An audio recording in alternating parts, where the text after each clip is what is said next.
Hi, I'm Mary Wong, author of Pathways to Pregnancy and registered traditional Chinese medicine and acupuncturist, and your wellness and fertility coach. Tonight, I want to talk to you about upset because upsets are everywhere. We experience it every day.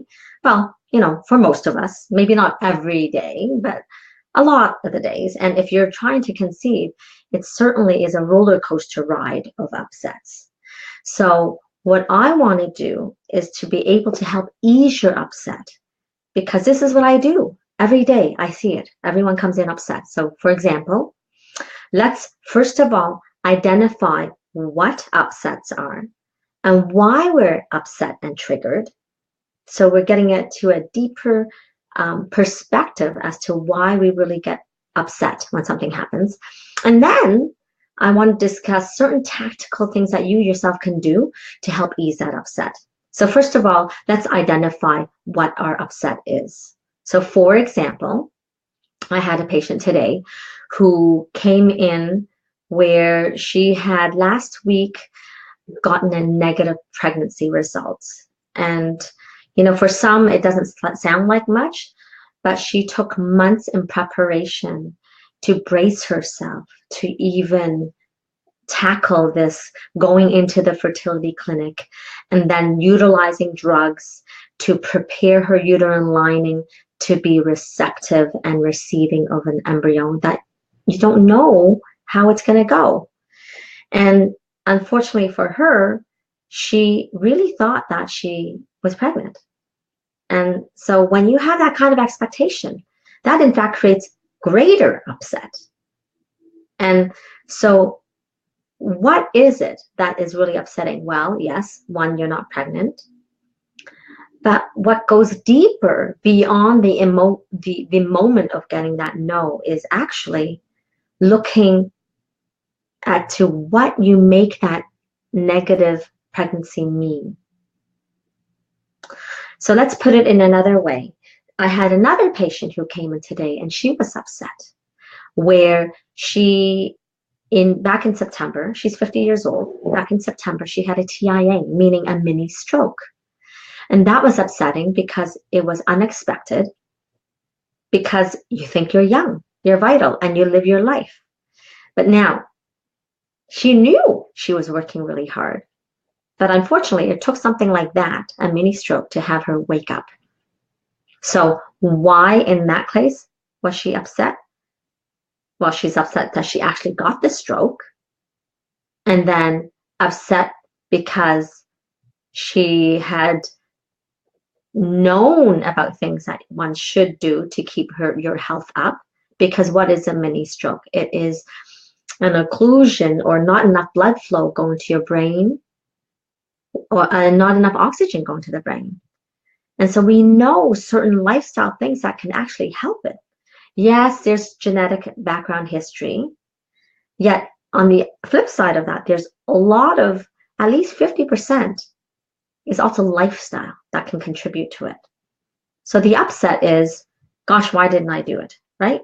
And then for the lady who had a negative pregnancy test, well, what goes on in her mind is not just that the pregnancy didn't work, but then there's this deeper upset because behind it, there's this thinking that I'm not good enough, or there's something terribly wrong with me, or I cannot do it.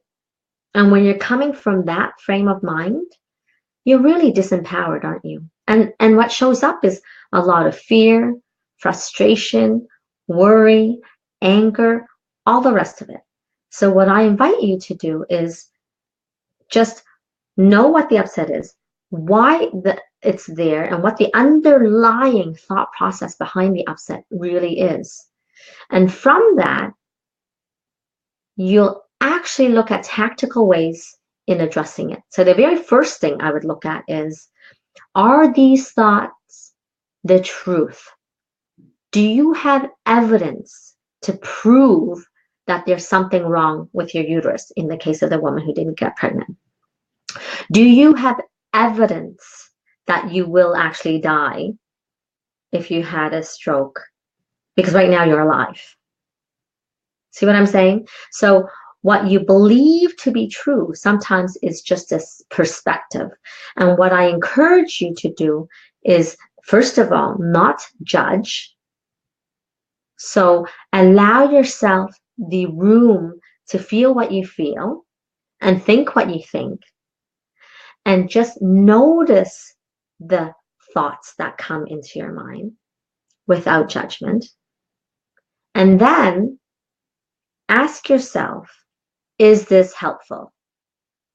And I guarantee you, 99.9% of the time, you're going to say, no, this is not helping me progress in my life and being happy in the present moment or have joyous life, right? So then what do you do about it? So I want, again, one, notice the thoughts, notice it without judgment. And then I want you to look at, what is one loving thing that you can do for yourself today, right now, that would benefit you? Because with those thoughts, those stories that you've put into your head of self-doubt and fear and worry, oftentimes it equates to a lack of confidence, a lack of self-love. So what I want you to add back in is your ability to love yourself, because you know what? You are worth it. And the other thing I'm going to say is that you have the courage to go on despite how you are feeling. And I urge you to go on. And I'm not urging you to go on with a false pretense, like let's hope, like a false hope of, oh, gee, you'll just automatically get better. Or, oh, gee, it'll just happen for you next time. Or, oh, gee, you're going to get pregnant if you stop trying. Or just relax. Because all those kinds of comments are not helpful. So then the second piece to this in helping you ease your upset is be around positive forces in the community. So if you find that there are certain people that are completely disrespectful, not intended. I mean, some people just say the wrong things and it's not with ill intent. It's just that they have no clue. So if you're around those kinds of people, I suggest in this moment when you're vulnerable, don't be around them. Give yourself permission to not be around negative forces in your life. And then simultaneously, find one person, even one person, who will have your back. Could be your partner, could be your mother, it could be a friend, it could be someone from a support group, or it could be a hired professional where they've got your back and you can confide in them to release some of this energy that is negative and pestering inside you. And then lastly, once you have that community formed, which could be a community of 1 or 2 or 10 or 1,000, depending on how many people you are comfortable enough to have behind you to help you go forward. Because I know for me, I did require a community of people. And certainly it took a community to have us realize our dream of having our baby.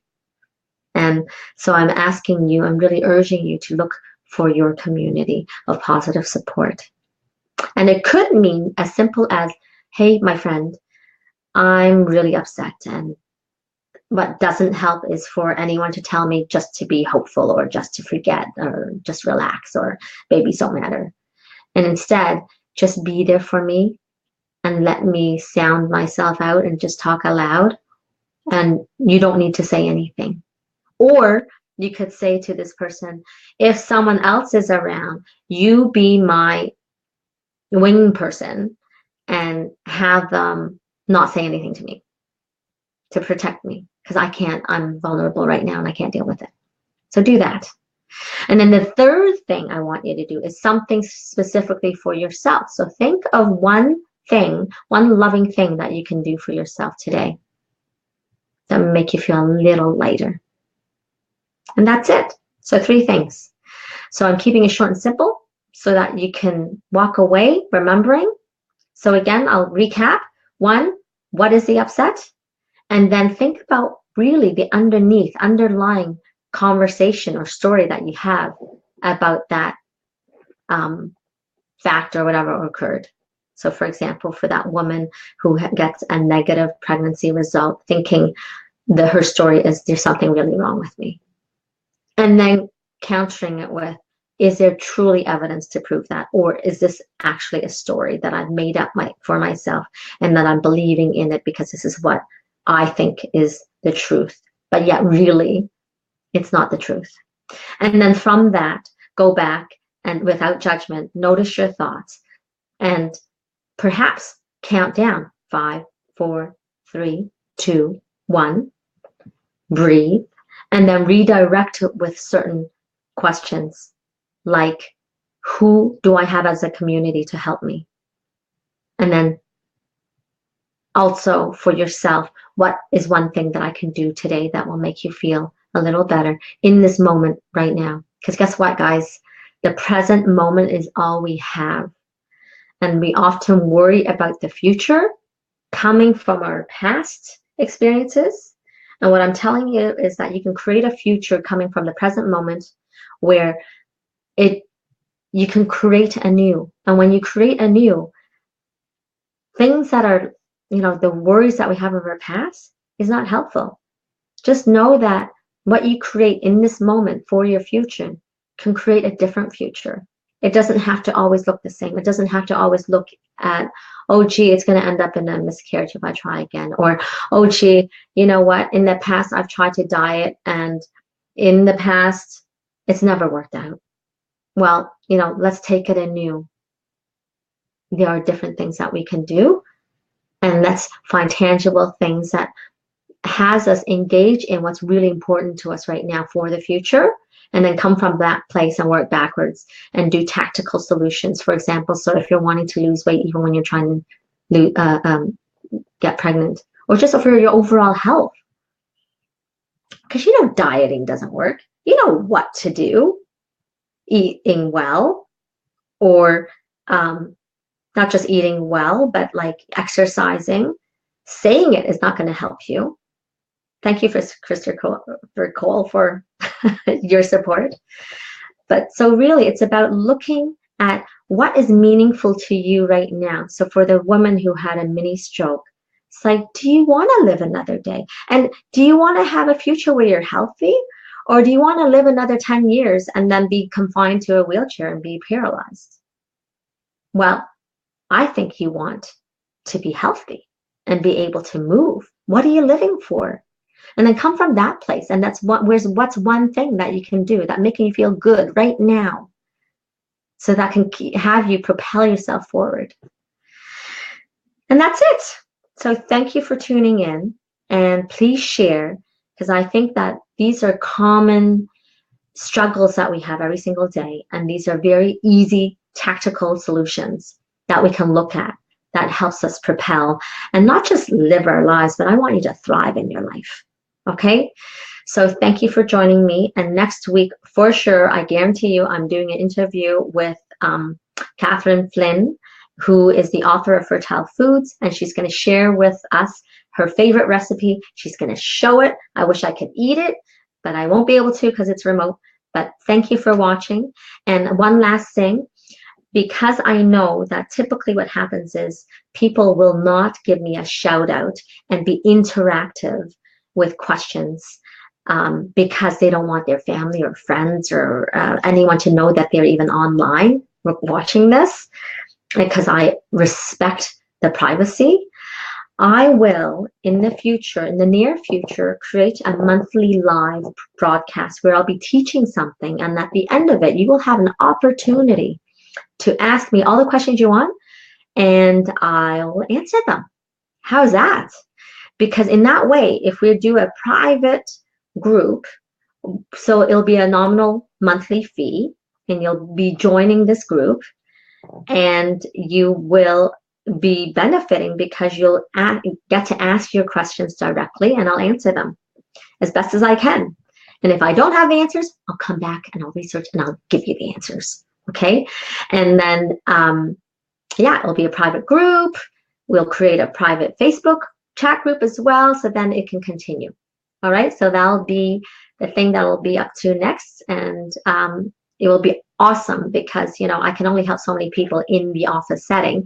And this way I can help those of you that are remote, that are struggling. And that's it. You have a very great evening. Check out my posts below. Contact me. I am me. Tell me what you want to hear. And I'll look forward to seeing you next Wednesday, 8 p.m. Eastern Standard Time. Thanks. Have a good night. Bye.